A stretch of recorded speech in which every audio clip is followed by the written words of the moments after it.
ভালোবাসার সকল রকমের ভিডিও পেতে আমাদের চ্যানেলটি সাবস্ক্রাইব করুন। সবার আগে ভিডিও পেতে বেল বাটনে ক্লিক করুন। আসবো ফিরে আবারও পর্ব 59-এর শেষাংশ। সুরভি আক্তার।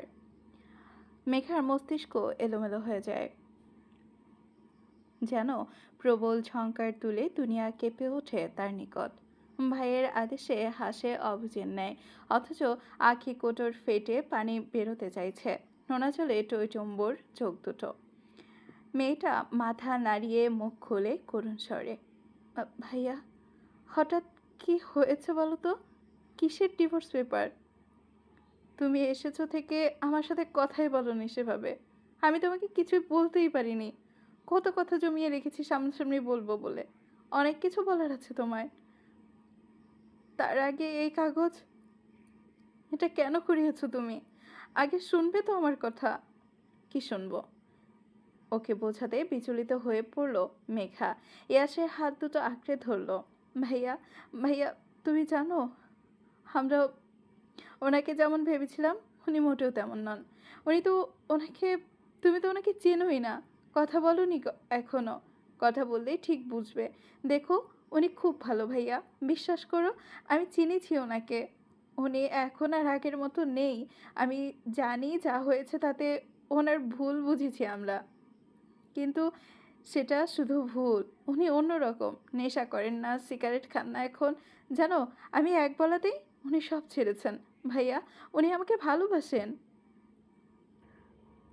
মেঘার হাসফাস কণ্ঠের কথায় ইয়াস রক্তচক্ষুপাত করে। এমন অগ্নি চোখে ভরকায় রমণী। ছিটকে ইয়াসের হাত ছাড়ে। কি বললি? ইয়াসের ধারালো স্বর। মেঘার কম্পিত হালকা উত্তর, উনি আমাকে ভালোবাসেন ভাইয়া। আর তুই? মেঘা চিবুক নামালো, পেঁচিয়ে উত্তর করলো, আমি ডিভোর্স দিতে চাই না ওনাকে। আমি আমি এই সম্পর্কটা টিকিয়ে রাখতে চাই। ইয়াস হাত মুছিয়ে নেয়, চোয়াল খিচে চোখ বন্ধ করে। নিজের বোনের ওপর অধ্যত্ব হয়নি আজ পর্যন্ত, আজও পারল না। জমে রাখা রাগ সংবরণ করে চড়া গলায় আদেশ করলো পুনরায়, ডিভোর্স পেপারে সাইন কর মেঘা।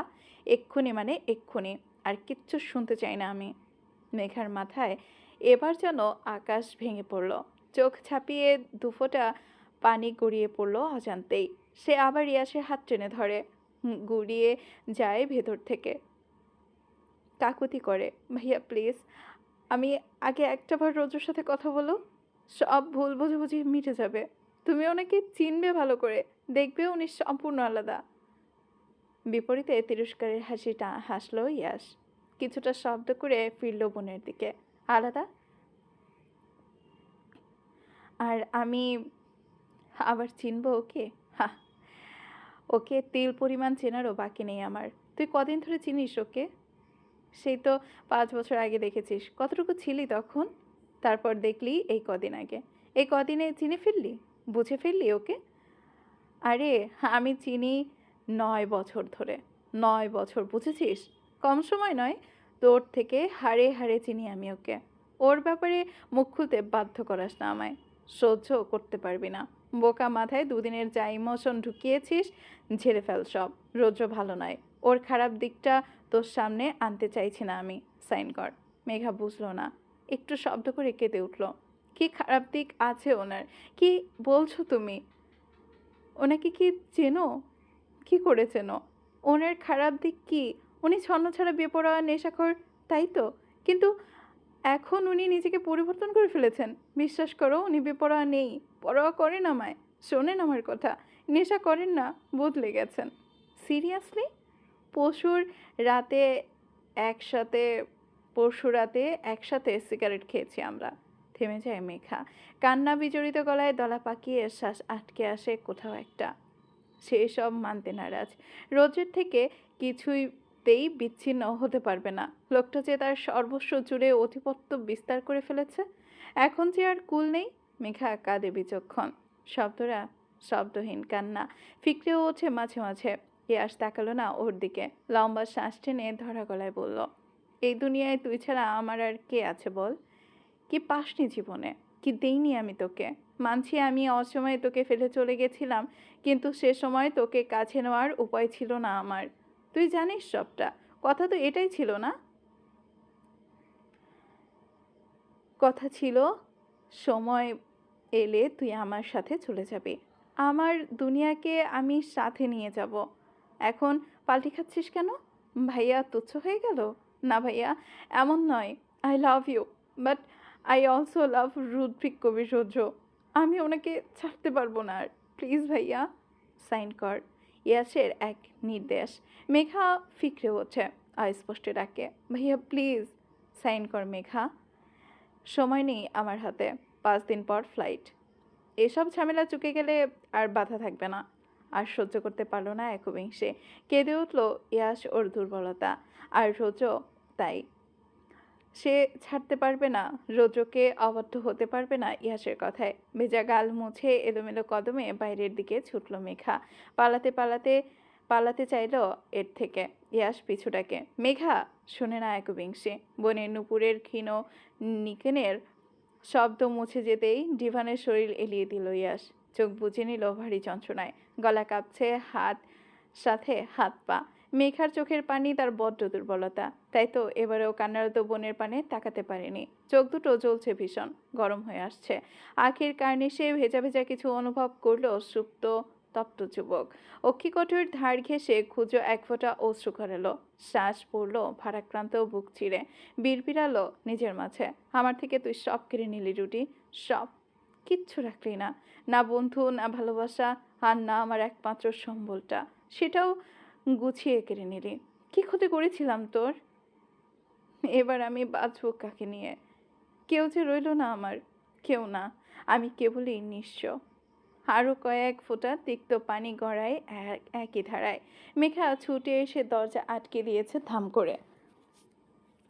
মুখ চেপে কেঁদে উঠল একান্তে একলা হয়ে। এলোমেলো হয়ে গেল সে। তড়িঘড়ি করে ফোন খুঁজল। খুঁজে নিয়ে কাপা কাপা হাতে কল লাগাল রোজের ফোনে। বারে বরাবরের মতো লোকটা বাধ্যের ন্যায় প্রথমবারেই কল রিসিভ করলো।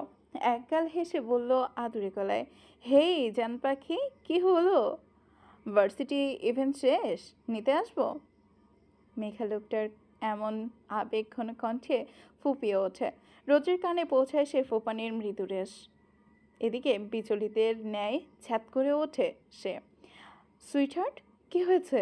কাঁদছিস কেন? এই বল না, কি হয়েছে?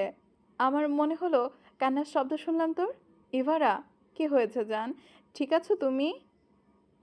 মেঘা অতি কষ্টে কান্না গিলে নেয়, বলে আধো আধো স্বরে, কোথায় আপনি? এক্ষুনি বাড়িতে আসুন প্লিজ। আপনাকে এক্ষুনি লাগবে আমার, এক্ষুনি মানে এক্ষুনি। প্লিজ চলে আসুন। হ্যাঁ আসছি তো, এক্ষুনি আসছি আমি। জাস্ট 10 মিনিট সময় দাও যান, আমি চলে আসবো খুব শীঘ্রই। তুমি ঠিক আছো? বলো আগে। হুম। মেঘা আর কিচ্ছু না বলেই ফোন কাটলো। মেঝেতে বসলো আলগোছে, হাঁটু জড়িয়ে ফুপিয়ে উঠল। ঠিক মিনিট 10-এর মাথাতেই রোজের হন্তদন্ত আগমন। ঠাস করে সদর দরজা খুলে হুড়মুড়িয়ে বাড়িতে ঢুকলো। বেপরোয়া ছেলেটার শরীরের অবস্থা অনেকটা এলোমেলো। কথা রাখতে সব তুচ্ছ করে ছুটে এসেছে। বাড়িতে ঢুকে কোনো মতে কোনো দিকে তাকালো না। ধরফর করে সিঁড়ি বেয়ে উঠল। ছেলের এমন উদ্বিগ্ন অবস্থা দেখে পেছন থেকে রুবিনা কবিরও ডেকেও সাড়া পেলেন না। তপন টানে ছুটে যায় বেপরোয়া যুবক। মেঘার ঘরে দরজা ধাক্কা দিয়ে খোলে, ডাকে উদ্গ্রীব হয়ে, হেম্পি। মেঘা সেই একই অবস্থাতেই হাঁটু জড়িয়ে বসেছিল। রোজের ডাকে ধ্যান ভাঙল, কেঁপে উঠল খণ্ডিত হৃদয়। বিচলিত হয়ে নিজেও ডাকল, রৌদ্র। রৌদ্র তেড়ে যায়। মেঘার সামনে অগ্রসর হতেই নিজেও কিছু করার আগে মেঘা উন্মাদের ন্যায় আছড়ে পড়ল ওর নাজেহাল বুকে। লোকটাকে শক্ত করে জড়িয়ে ধরে পিঠ খামচে ধরল।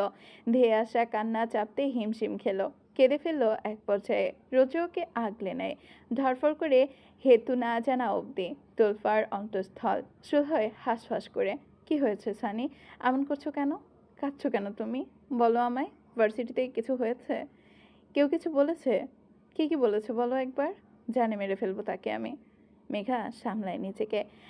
কেউ কিচ্ছু বলেনি আমায়, কিন্তু আমি আপনাকে চাই রৌদ্র, সারা জীবন চাই, গোটা জীবন সাথে থাকতে চাই আপনার। বলুন, আপনি আমার হয়ে থাকবেন? এই তো আমি আছি, আর থাকবো। আমি তো তোমারই, তুমি চাইলেও তোমার, না চাইলেও তোমার, কারণ তুমি বাধ্যতামূলক আমার। আমি আপনাকে ডিভোর্স দেব না। রোজও খেয়ালে ফেরে, চোখ কুচকায়। ডিভোর্স? কি বলছো হঠাৎ? হুম, আমি আপনার থেকে বিচ্ছেদ চাই না, মরে যাব। ভাইয়া আমাকে নিয়ে অনেক দূরে চলে যাবে রৌদ্র। আমি যেতে চাই না। আমি আপনার সাথে থাকতে চাই, সারা জীবন আপনার সাথে থাকতে চাই। প্লিজ আমাকে আটকান। আমি আপনাকে ডিভোর্স দেব না। উম, ভাইয়া ডিভোর্স পেপার রেডি করেছে, আমি সাইন করিনি। আপনি ভাইয়াকে বোঝান প্লিজ। বলে দিন আপনি আমাকে ভালোবাসেন। রোদ্রের চোয়াল শক্ত হয়ে আসে নিমিষেই। খিচে ফেলে দাঁত মুখ, হাত মুঠিয়ে উদ্ধত হয় রাগে। হোয়াট? Divorce paper? ওর সাহস কি করে হয় এসব করার? আমি তো ছাড়বো না ওকে। রোজোর আগে বাঁধন ছাড়াতে গেলে মেঘা আরো শক্ত করে জড়িয়ে ধরলো ওকে। ক্লান্ত হয়ে বলল, আমি আমার ভাইয়াকে ভীষণ ভালোবাসি রৌদ্র। আমি ছাড়া ওর আর কেউ নেই। ওর কথার অবাধ্য হতে পারবো না আমি। ও আমার সব। আর আপনি, আর আপনিও। আমি কাউকেই ছাড়তে পারবো না। প্লিজ আপনি ভাইয়ার সাথে শান্ত হয়ে কথা বলুন। ভাইয়া বুঝবে আপনাকে, দেখবেন সব মেনে নেবে। ও আমার সুখ চায়। আপনি দেখিয়ে দিন আপনি আমাকে সুখে রাখতে পারবেন। শান্ত হলো রৌদ্র, চোখ বুজে সামনে নিল ক্ষুব্ধতা। মেঘার পিঠে হাত রাখলো আলগোছে, বলল ঠান্ডা হয়ে, হুম, দেখিয়ে দেব। মানিয়ে নেবেন ভাইয়াকে? নেব। খুব শান্ত হয়ে বোঝাবেন, কেমন? হুম, বোঝাবো। অধৈর্য হবেন না, রাখবেন না বলুন। আচ্ছা। এজন্যই তো জরুরি তলব। কাঁদছিলে এ কারণেই? মেঘা ওর বুকের মধ্যে থেকেই মাথা নাড়ালো, হ্যাঁ বোতক। মৃদু হাসলো রৌদ্র। খানিকক্ষণ বাদ রমণীকে আলগোছে নিজের থেকে ছাড়িয়ে নিল। ভেজা চোখ মুখ মুছিয়ে দিল আঁচলে নিয়ে। কপালে কারো চুনমো আঁকলো। এতক্ষণে ভার দাবিয়ে হালকা করে দৃষ্টি তুলল একবিংশী। সহসা রৌদ্রের চেহারা দেখে আঁতকে উঠল অবিলম্বে। লোকটার কপালে ঠোঁটের কোণে বাম চোয়ালের ধারে ক্ষুদ্র ক্ষুদ্র ক্ষতচিহ্ন।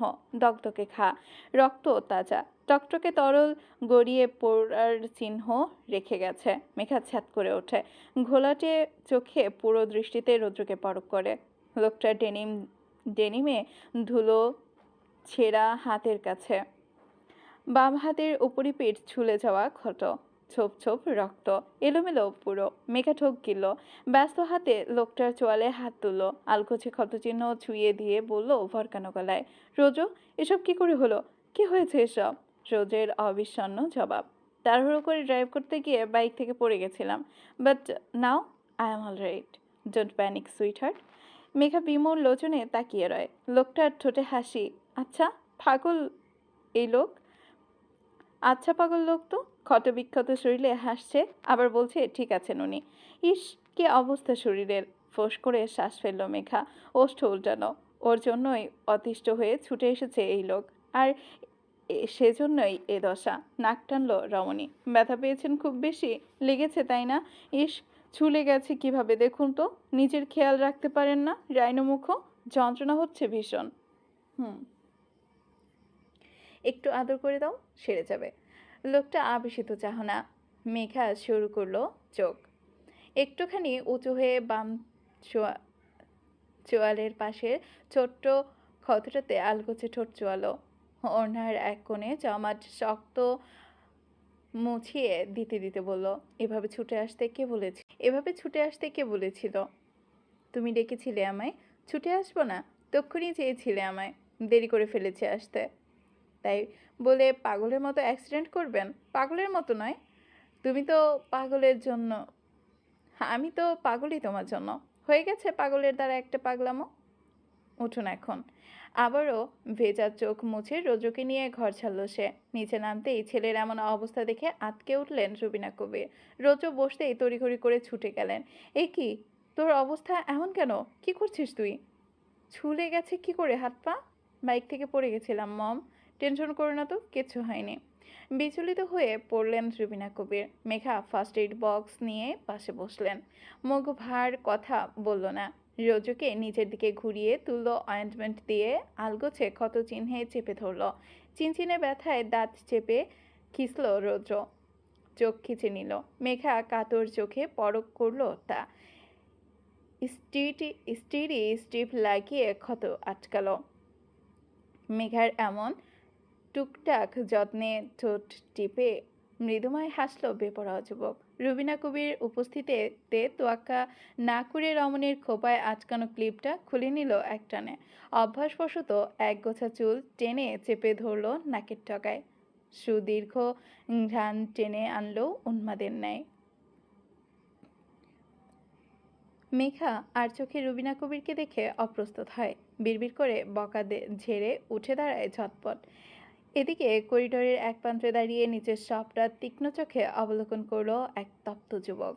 তার প্রতিক্রিয়া খুব একটা বোঝা দেয়। চল শক্ত হলেও ভঙ্গুর দৃষ্টিচোরা, ক্রোধহীন নরম চাহনি। এ পর্যায়ে দৃষ্টি বুঝে বুক ভরে দীর্ঘশ্বাস টানল। চলবে। Thank you for watching. আর এই পর্বটি কেমন লেগেছে জানাতে ভুলবেন না।